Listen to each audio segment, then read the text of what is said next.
মাগরিবের নামাজের পর ছোট্ট এই দোয়াটি কোনো বান্দা যখন একবার পাঠ করবে, আল্লাহ তাআলা তাকে ৭০টি বিপদ থেকে হেফাজত করবেন, যার মধ্যে সর্বনিম্ন বিপদটি হচ্ছে দারিদ্রতা। দারিদ্রতার চাইতে ৭০টি বিপদ আছে যেগুলো এর থেকেও অনেক বড়। এই দোয়াটির কথা নবীজি সাল্লাল্লাহু আলাইহি ওয়াসাল্লাম বলেছেন।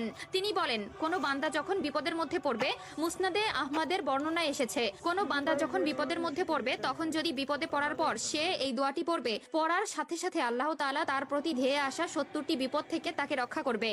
কাজেই ভিডিওটি মোটেই এড়িয়ে যাবেন না।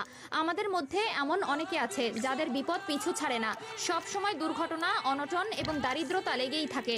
কোনো কিছুতেই যেন তাদের সংসারে উন্নতি আসে না, কিন্তু ছোট্ট এই একটি দোয়ার মাধ্যমে সেই ঘরটি হয়ে উঠবে একটি ফুল বাগিচার মতো সুন্দর রূপে। প্রিয় দর্শক, অবশ্যই ভিডিওটি শেয়ার করে দিবেন সকল মুসলিম ভাই বোনদের মধ্যে, যারা এই ছোট্ট আমলটি করে নিজেদের জীবনকে আরো সুন্দরময় করে তুলতে পারবে। হতে পারে আপনার একটিমাত্র শেয়ারে যদি কেউ উক্ত আমলটি সে